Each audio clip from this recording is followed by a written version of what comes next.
Hola, hermosos amigos. Yo soy María Mangiapane, psicóloga cristiana y también ministro ordenada y miembro de la Asociación Nacional de Ministros de los Estados Unidos.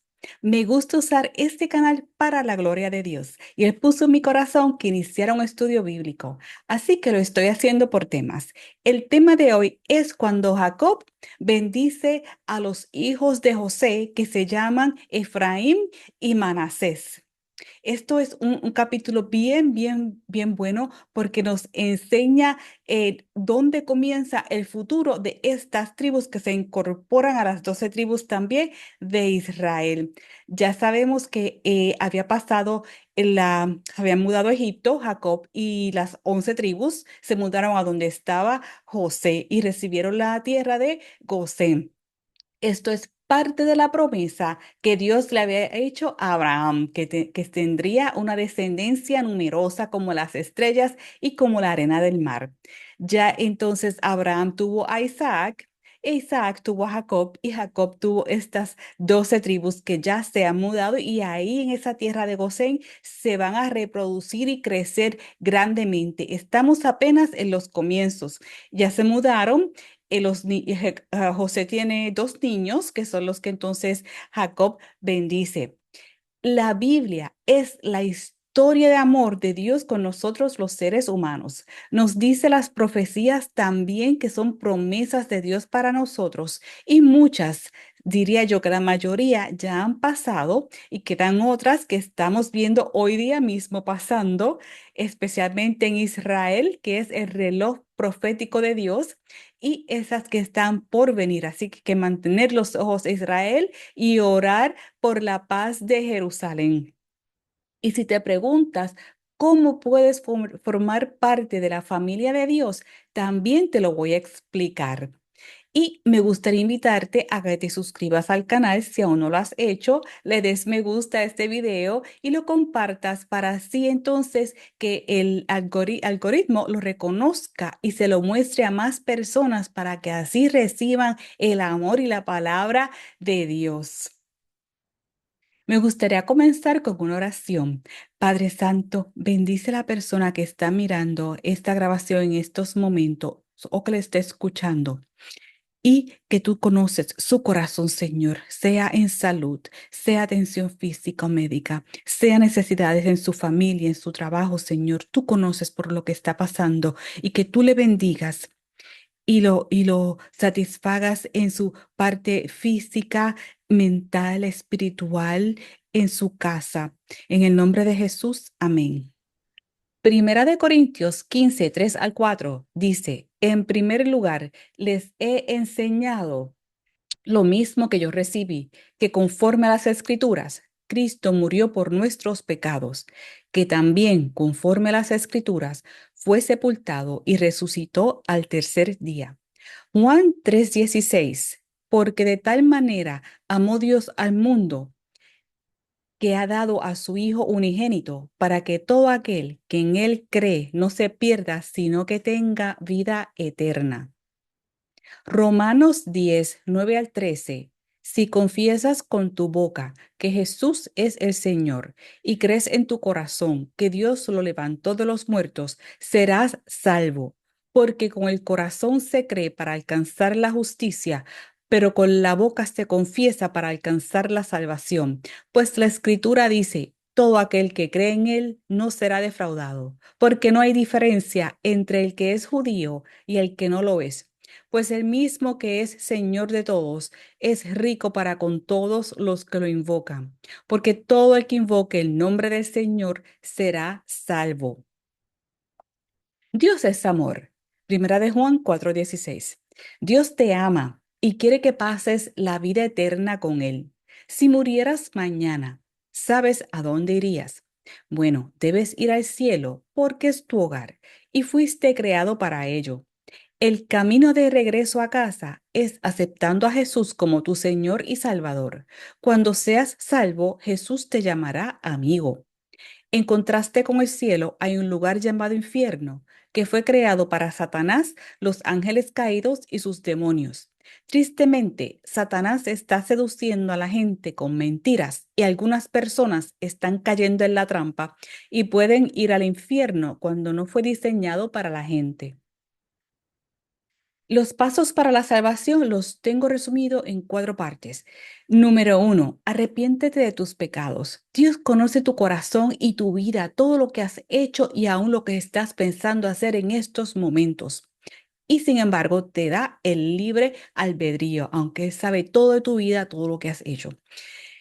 Y el plan de Dios, Él tiene tu libro escrito de acuerdo a su palabra. Entonces, cuando aceptas a Jesús, Él te va a enseñar a través del Espíritu Santo a seguir tu libro escrito. Ahora, si te desvías de la palabra de Dios, te vas a desviar de tu libro que ya Dios te escribió. Si te arrepientes y te reconcilias con Él te recoge nuevamente porque Él es amor. El pasito número 2, pídele perdón a Dios, que esa es la llave para entonces ser salvo y pertenecer a nuestra familia. Número 3, confiesa a Jesús como tu Señor y Salvador en voz alta. Puedes repetir conmigo: Jesús, me arrepiento de mis pecados. Por favor, perdóname y entra en mi vida. Y número 4, busca iglesia que crea en la Biblia y que siga en la Biblia tal y como está escrita, que no haya rituales que estén separados de la Biblia. Asegúrate bien de leer la Biblia. Es muy importante que tú mismo, tú misma, conozcas lo que dice la Biblia y no porque te lo diga otra persona, aún sea en la iglesia. Tú lee la Biblia por ti mismo, por ti misma. Ahora eres amigo, amiga de Jesús. Bienvenido a nuestra familia. Jesús viene pronto. Jesús dijo que Él regresará por su pueblo en lo que se llama el rapto, donde nos encontraremos con Él en las nubes y recibiremos nuestros nuevos y gloriosos cuerpos. El rapto es una palabra traducida al español. La original fue escrita en griego y es harpazo, que es ser recogido súbitamente, en este caso súbitamente en las nubes. Recuerden que Jesús, cuando Él se despidió de los apóstoles formalmente para subir a su trono, Él se elevó. Así que así mismo va a ser con nosotros, que recibiremos nuestros cuerpos gloriosos como los de Él. Y en ese momento, cuando suene la última trompeta, y esta es la trompeta de Dios, de Jesús, no tiene que ver nada con la última del Apocalipsis, son trompetas separadas. Cuando suene la de Jesús que esté en las nubes esperándonos, nos elevaremos también con Él. Así que esto no es nada nuevo, ya Jesús lo hizo. De hecho, también se llevó a Enoc y Elías, que también subieron. Así que esto ya ha pasado anteriormente. Y ese es un día feliz, un día de celebración. Este evento sucederá antes de la tribulación del mundo. Como creyentes, no estamos designados para la ira de Dios que vendrá a la tierra, como la tribulación cuando el anticristo se levante. Así que ya hemos visto precedentes de cuando Dios protege a los suyos. Los vimos cuando los hebreos estaban en Egipto y pasó el ángel de la muerte y ellos cubrieron con la sangre del cordero, cubrieron sus puertas y sus hijos no murieron.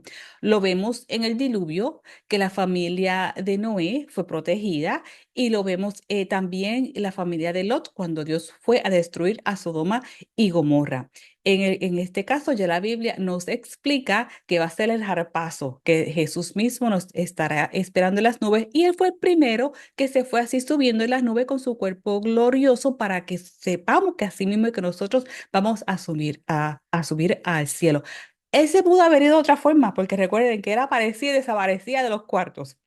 Sea, puerta cerrada en una habitación, y Él se aparecía allí con los apóstoles y les decía, bueno, deben de comer. Él comía y todo con su cuerpo glorioso. Así que Él nos dejó ese ejemplo. Y tenemos los precedentes de que Dios conserva a los suyos y los protege. Esto es la ira de Dios. Esto no tiene que ver con las tribulaciones que pasamos día a día y los problemas diarios, que ahí los atravesamos de la mano de Dios. Esto es muy diferente. En este caso es la ira de Dios, que entonces Él nos va a proteger. ¿Qué hacer mientras tanto? Continúa orando sin cesar. Sea alegre, agradecido, ayuda a los demás. Continúa viviendo tu vida y haz el bien. Lee la Biblia. Aquí dejo unas recomendaciones para comenzar. Primera de Tesalonicenses 4, 16 al 17. Primera de Tesalonicenses 5, 4. Primera de Corintios 15, 51 al 52. Apocalipsis 3, 10. Romanos 10, 9 y Juan 3, 16. Y en pantalla hay un código QR que puedes escanear con tu teléfono y te va a llevar a una página de internet que es la Biblia gratis. También tiene una aplicación gratis que puedes bajar a tu teléfono para que así siempre tengas la Biblia contigo donde quiera que vayas. Génesis 48, 1 al 6 y 10 al 22. Dice, después de estos acontecimientos, se dio aviso a José de que su padre estaba enfermo. Entonces él tomó consigo a sus dos hijos, Manasés y Efraín. Y cuando se le hizo saber a Jacob que su hijo José venía a visitarlo, Israel hizo un esfuerzo y se sentó sobre la cama. Y le dijo a José, el Dios omnipotente se me apareció en luz en la tierra de Canaán y me bendijo. Y con estas palabras, yo haré que te reproduzcas y te multipliques. Yo haré de ti un conjunto de naciones, y esta tierra se la daré como su herencia perpetua a tu futura descendencia. En cuanto a tus dos hijos, Efraín y Manasés, que te nacieron en la tierra de Egipto, antes de que yo viniera a ti a la tierra de Egipto, son míos, son como mis hijos Rubén y Simeón. Los que engendres después de ellos serán tuyos, pero se les conocerá en sus herencias por el nombre de sus hermanos.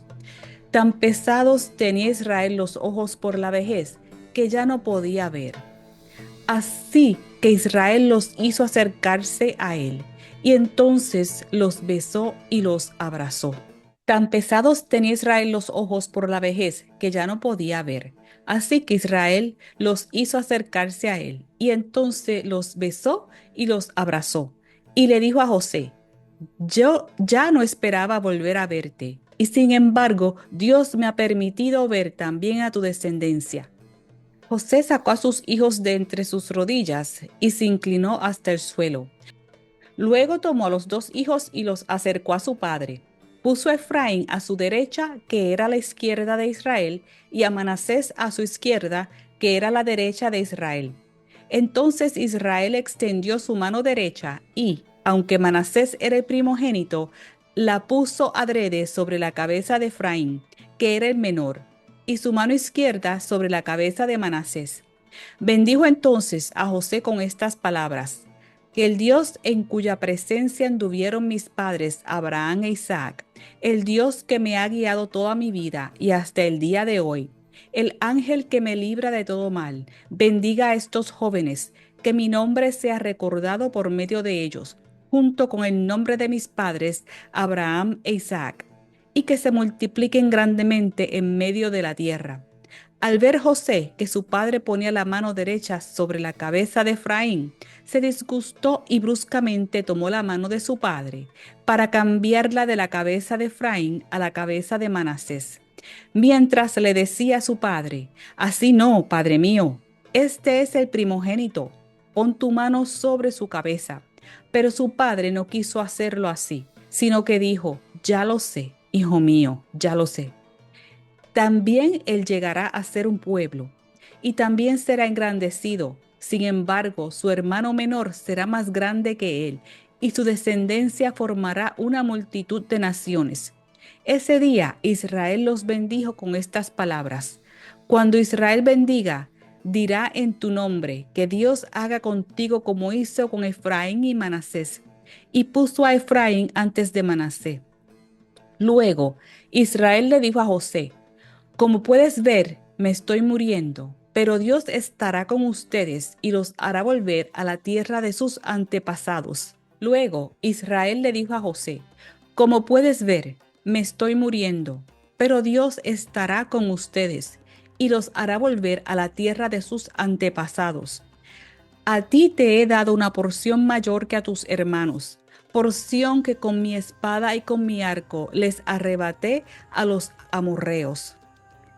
A lo largo del Antiguo Testamento, el nombre de Efraín suele referirse a las 10 tribus que conforman el reino del norte de Israel, y no solamente la única tribu que lleva el nombre del hijo de José.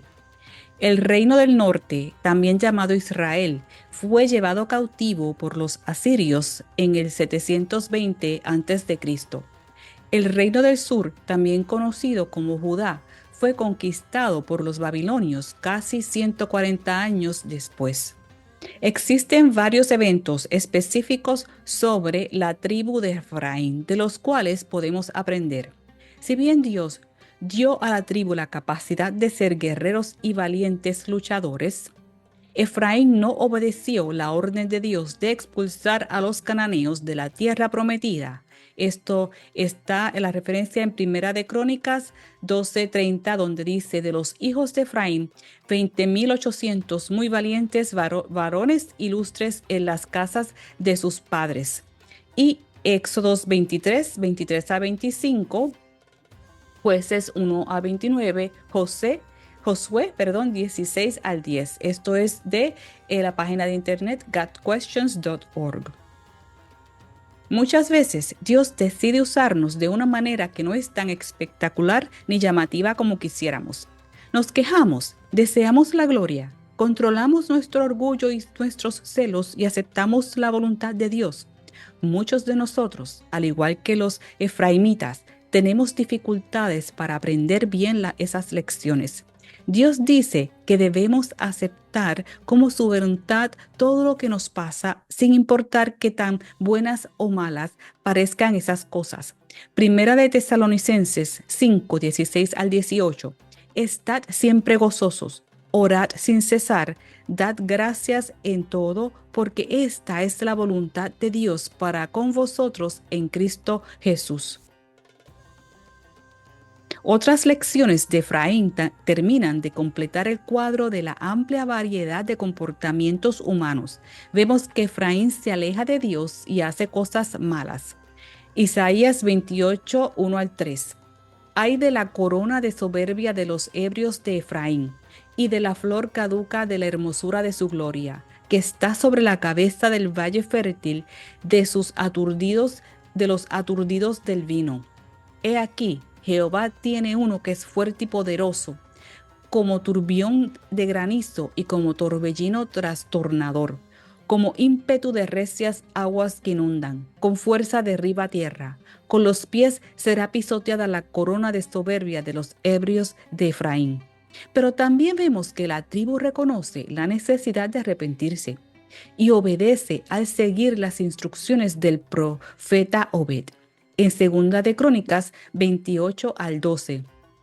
Entonces se levantaron algunos varones de los principales de los hijos de Efraín: Azarías, hijo de Jonahán, Berequías, hijo de Mesilemot, Ezequías, hijo de Salum, y Amasa, hijo de Hadalai, contra los que venían de la guerra. La lección más importante de la historia de Efraín es que Dios nos ama como el Padre perfecto a pesar de nuestros errores. Es paciente y misericordioso, mucho más allá de lo que podemos entender. Escucha nuestro clamor de angustia, nos disciplina y guía, conoce el momento en que nos arrepentimos y desea que estemos en perfecta comunión con Él. En Jeremías 30:22 nos dice: y me seréis por pueblo, y yo seré vuestro Dios.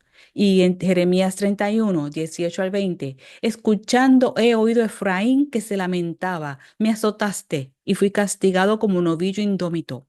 Conviérteme y seré convertido, porque tú eres Jehová, mi Dios.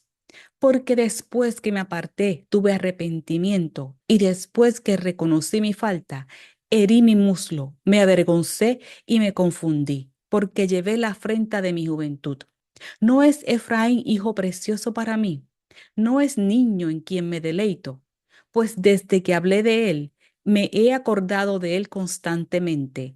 Por eso mis entrañas se conmovieron por él. Ciertamente tendré de él misericordia, dice Jehová. Así que vemos que en su lecho de muerte, Jacob adoptó a sus nietos Efraín y Manasés. y los consideró iguales a sus propios hijos. Su padre José obtuvo el derecho de primogénito, por lo que, mediante Efraín y Manasés, recibió dos partes de la herencia de Jacob. Al bendecir a Efraín y Manasés, el patriarca Jacob dio la preferencia a Efraín e indicó de modo profético que llegaría a ser el más grande. El territorio de Efraín fue el marco donde ocurrieron numerosos acontecimientos importantes. Esto está en la página de internet Biblioteca en línea Watchtower. El efraimita Josué, sucesor de Moisés, congregó a las tribus de Israel en Siquem y las exhortó a que sirvieran a Jehová fielmente. Esto está en Josué 24:1, 14 y 15. También fue en esa ciudad donde por fin se enterraron los huesos de José. Tiempo después, Josué y Eleazar, el hijo de Aarón, fueron enterrados en la región montañosa de Efraín. Esto está en Josué 24, 29 al 33. Más tarde, en esta misma región, el juez benjamita Ehud reunió a los israelitas para luchar contra los moabitas. Jueces 3, 26 al 30. Después de la muerte de Ehud, la profetisa Débora, desde su residencia en la región montañosa de Efraín, envió a Barak como el designado por Jehová para liberar a Israel de la opresión del rey Jabín. En la canción de victoria de Barak y Débora, Efraín es la tribu mencionada en primer lugar. Jueces 4, 1 al 7, 5, 14. En una época posterior, Tolá, de la tribu de Isaacar, juzgó a Israel durante 23 años, mientras habitaba en Samir, en la región montañosa de Efraín. Jueces 10, 1 y 2. El profeta Samuel de la tribu de Leví nació en Ramá, en la región montañosa de Efraín, y fue allí donde una vez adulto se estableció de forma permanente. Primera de Samuel 1:1, 2, 19, 20, capítulo 7, 15 al 17.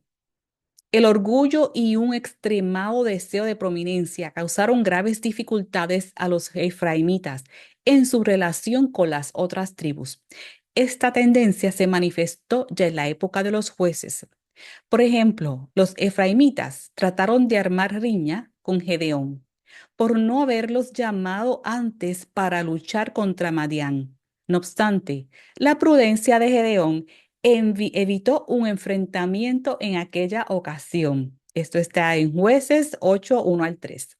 Más adelante, los efraimitas se sintieron ofendidos cuando Jefté no los llamó para luchar contra los amonitas, aunque en un principio habían rehusado ayudarle. Como consecuencia, guerrearon contra Jefté y sufrieron una derrota humillante. Miles de efraimitas murieron en los vados del Jordán al ser identificados por el modo de pronunciar la contraseña, pues decían Sibolet en vez de Ishbolet. Jueces 12, 1 al 6 y también Segunda de Crónicas 25 al 10. Después de la muerte del rey Saúl, hubo 20.800 hombres de la tribu de Efraín, entre los que fueron a Hebrón para transferirle la gobernación real a David. Ahí fue cuando se unieron entonces Israel, las 10 tribus, con Judá.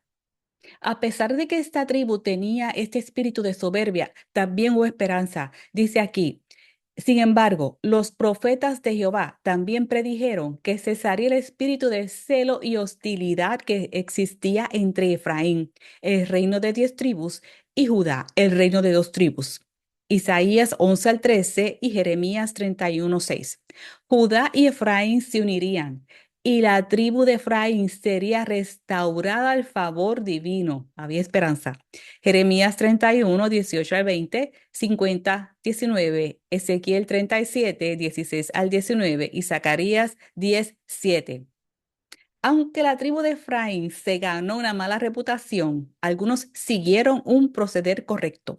Por ejemplo, durante el reinado del rey Asa de Judá, muchos efraimitas se unieron a ese rey cuando vieron que Jehová estaba con él.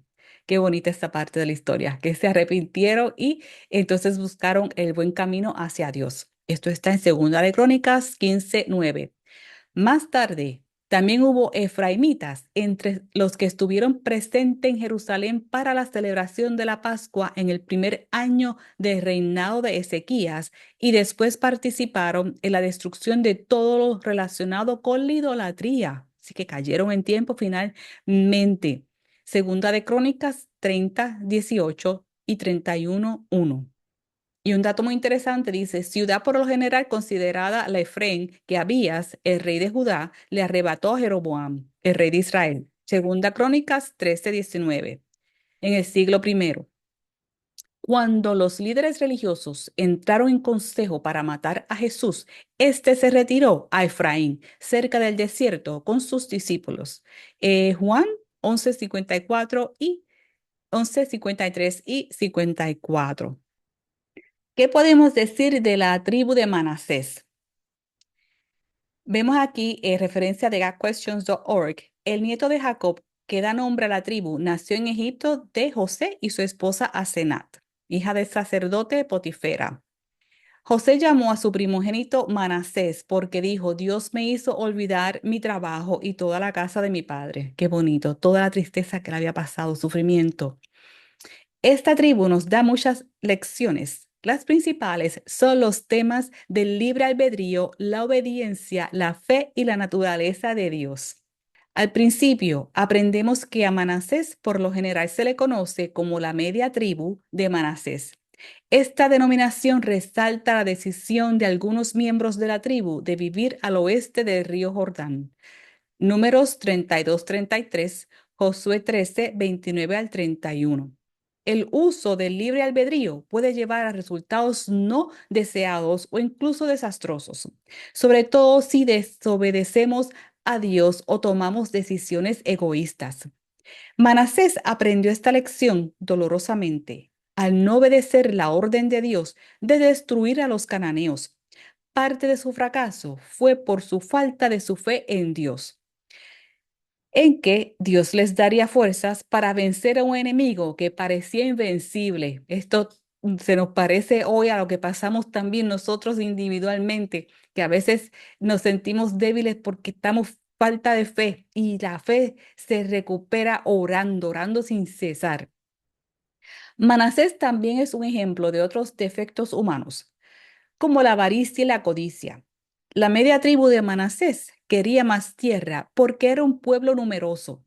Tal vez tenían el número, pero no quisieron obedecer la orden de Josué de despejar la tierra de los fereceos y, de los refaítas.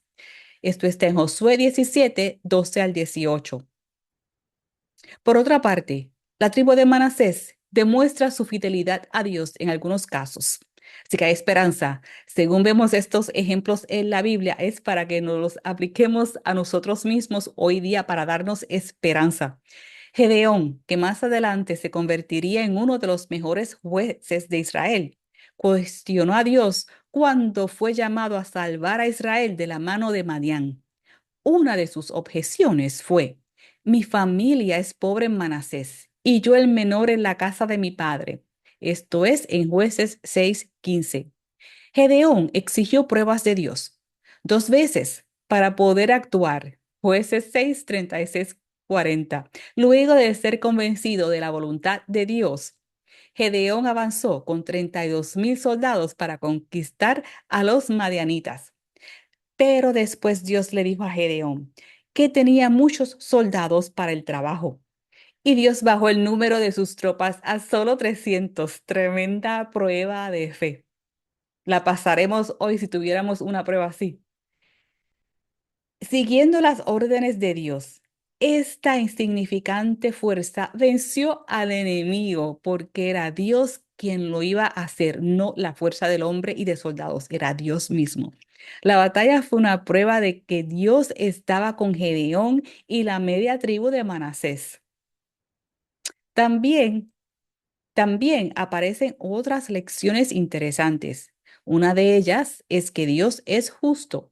Zelofehad, Zelofehad, tataranieto de Manasés, no tuvo hijos y murió en el desierto antes de entrar en la tierra prometida.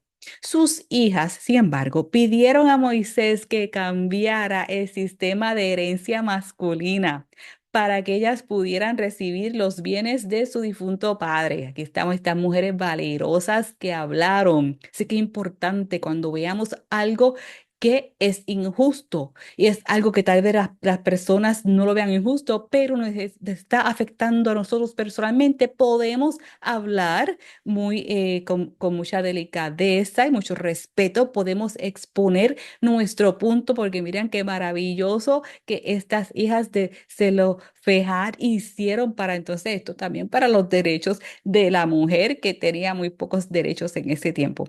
Tras consultar, dice siguiendo aquí la lectura, tras consultar con el Señor, Moisés aceptó y estableció reglas para que los bienes permanecieran en la familia a través de su hija. Esto está en Números 27, 1 al 11. Y me gusta esta historia porque es tan bonita. Dice, vinieron las hijas de Zelofehad, hijo de Efer, hijo de Galaad, hijo de Maquir, hijo de Manasés, de las familias de Manasés, hijo de José, los nombres de las cuales eran Maala, Noa, Ogla, Milca y Tirsa. ¿Cuántas? Tres, cuatro, cinco hijas y se presentaron delante de Moisés y delante del sacerdote Eleazar y delante de los príncipes y toda la congregación, a la puerta del tabernáculo de reunión, y dijeron, nuestro padre murió en el desierto, y él no estuvo en la compañía de los que se juntaron contra Jehová en el grupo de Coré, sino que en su propio pecado murió, y no tuvo hijos. ¿Por qué será quitado el nombre de nuestro padre de entre su familia? Por no haber tenido hijos. Danos heredad entre los hermanos de nuestro padre. Y Moisés llevó su causa delante de Jehová, y porque Dios es un Dios justo y amoroso. Y dice, y Jehová respondió a Moisés diciendo, entonces el Señor habló a Moisés diciendo, las hijas de Zelofehad tienen razón en lo que dicen. Dios mismo, miren qué justo, tienen razón en lo que dicen que la herencia pase a las mujeres, porque en ese tiempo las mujeres no podían heredar y manejar propiedades, pero esto cambió aquí, Dios lo cambió. Ciertamente les darás herencia entre los hermanos de su padre y pasarás a ella la herencia de su padre. Además, hablarás a los hijos de Israel diciendo, si un hombre muere y no tiene hijo, pasaréis su herencia a su hija. Y si no tiene hija, entonces daréis su herencia a sus hermanos. Y si no tiene hermanos, entonces daréis su herencia a los hermanos de su padre. Y si su padre no tiene hermanos, entonces daréis su herencia al pariente más cercano en su familia, y él la poseerá. Y será norma de derecho para los hijos de Israel, tal como el Señor ordenó a Moisés. Que esto también vemos que hay leyes similares parecidas hoy día a esto que está pasando cuando es relacionado a herencias familiares. Muy bonito. Dios tiene solución para todo. Él tiene una respuesta para todo. Y cuando nos acercamos a Él, entonces Él nos escucha y nos responde todas nuestras peticiones, no como nosotros lo esperamos. El 99% de las veces probablemente no es como esperamos, es como Él entiende que está alineado al libro que Él ya escribió para nuestra vida. Así que si Moisés, primero, si las cinco hijas no se acercan a Moisés y Moisés no se acerca a Dios, esto no pasa. O sea, no es que Dios tiene, controla como si fuéramos robots.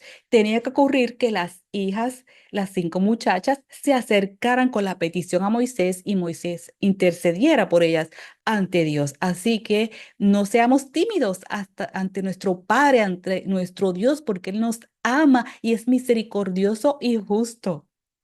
Que tengas un lindo día y que Dios te bendiga.